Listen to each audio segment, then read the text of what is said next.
ආයුබෝවන්. අද අපි කතා කරන්න යන්නේ හරිම වැදගත් දෙයක් ගැන. ඒ තමයි ජපන් දෙමව්පියන් තම දරුවන්ගේ මොළය ශක්තිමත්ව ගොඩනගන්න පාවිච්චි කරන විද්‍යාවෙන් පවා ඔප්පු කරපු පුදුම හිතෙන තරම් සරල ක්‍රම ටිකක් ගැන. අපි මේවා එකින් එක ස්ලයිඩ්ස් වලින් කඩලා බලමු.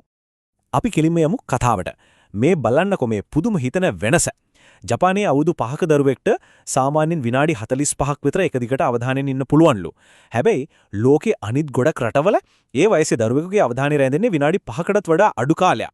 ඉතින් කොහොමද මේ වගේ ලොකු වෙනසක් වෙන්නේ? මොකද්ද මේකේ රහස? මේක ඥානමේදයක්ද නැත්නම් ඊට වඩා ගැඹුරු ඕනෑම කෙනෙක්ට අනුගමනය කරන්න පුළුවන් දෙයක්ද?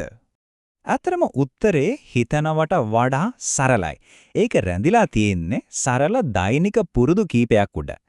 අපි දැන් ඒ පුදුම හිතන අවධානය වෙනස, නින්දේ සහ ස්වභාව දහමේ බලය, සැබෑ ලෝකය සහ ස්ක්‍රීන් එකේ අතර වෙනස, සම්බන්ධතාවයල ශක්තිය සහ හදිස්සි නැති දර්ශනය ගැන එකින් එක බලමු. හරි, එහෙනම් අපි යමු පළවෙනි කොටසට.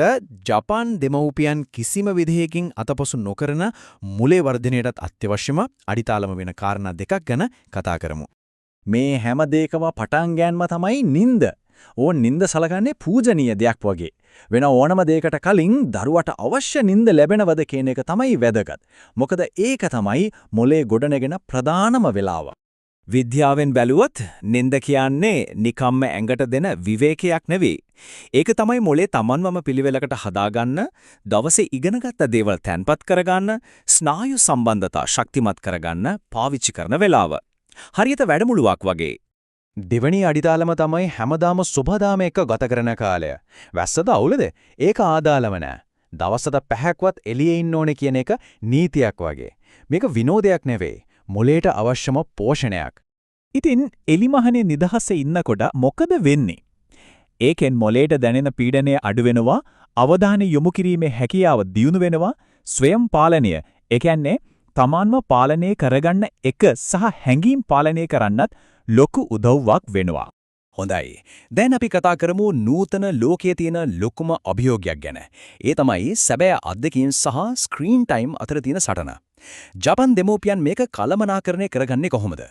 මේ වෙනස දැක්කම පුදුම හිතෙනව නේද? ජපානයේ පොඩි ළමයි ස්ක්‍රීන් එකක් ඉස්සරහ ගත කරන කාලය හරිම අඩුයි. දවසකට විනාඩි 30ක් වගේ. ඒක නිකම්ම වෙන දෙයක් නෙමෙයි. ඒක හිතාමතාම ගන්න තීරණයක්. පර්යේෂණ වලින් පෙන්වන්නේ මේක සෙල්ලමක් නෙමෙයි කියලායි. MRI ස්කෑන් වලින් පවා හොයාගෙන තියෙනවා පොඩි කාලෙදිම වැඩිපුර ස්ක්‍රීන් බලන එක භාෂාව, කියවීම වගේ දේවල් පාලනය කරන මොලේ කොටස් වලට බලපාන්න පුළුවන් කියලා. එහෙනම් මොකද්ද කරන්න ඕනේ? උත්තරේ හරිම සරලයි.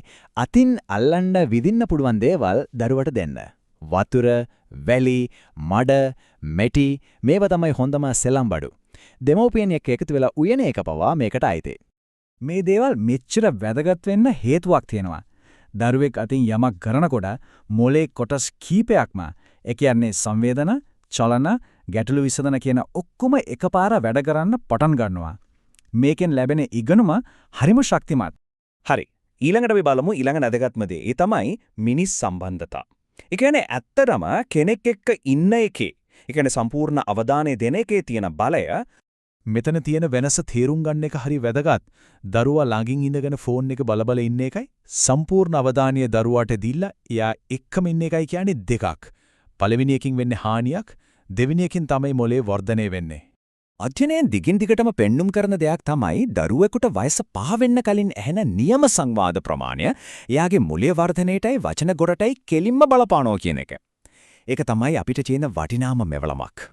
ඉතින් මේ අපි කතා කරපු හැමදේම නින්ද, සබාධම, සැබෑ අත්දැකීම්, සම්බන්ධතා මේ ඔක්කොම එකට බැඳ තියෙන දර්ශනයක් තියෙනවා.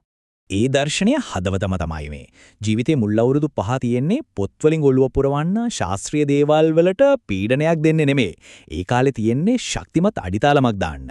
ඉතින් කලින්ම අකුරු උගන්වන්න පාඩම් කරවන්න දඟලනවා වෙනුවට අවධානය යොමු කරන්නේ හොඳට සංවිධානය වුණු නියම වෙලාව ආවම ඕනෙම දෙයක් ඉගෙන ගන්න සූදානම් මොලයක් හදන එකට. ඒකන සෙල්ලමට, ගවේෂණයට, ශක්තිමත් බැඳීම් හදන එකට මුල් තැන දෙනවා. එහෙනම් අපි මේ කතා කරපු දේවල් සාරාංශයක් විදියට ගත්තොත් මේ සරල පුරුදු 6. නින්දට මුල් තැන දෙන එක, සබාධාමේ කාලය, ස්ක්‍රීන් සීමා කිරීම, අතින් අල්ලලා කරන අත්දැකීම්, ගැඹුරු සම්බන්ධතා සහ අඩිතාලමට මුල් තැන දීම මේ ඔක්කොම එකතු වෙලා තමයි ජීවිත කාලයටම ඉගෙන ගන්න පුළුවන් ප්‍රබල පදනමක් හදන්නේ. මේ විග්‍රහය කාටවත් ඇඟිල්ල දික් කරන්න කරන දෙයක් නෙවෙයි. ඒ වෙනකොට සාර්ථක විද්‍යාත්මක පදනමක් තියෙන වෙනස් ක්‍රමයක් තේරුම් ගන්න එකයි වැදගත්. ඉතින් අපිටම හිතන්න දෙයක් ඉතුරු වෙනෝ. මේ පියවර 6න් දැන්ම පටන් ගන්න අමාරුමයි කියලා හිතෙන්නේ මොකද්ද?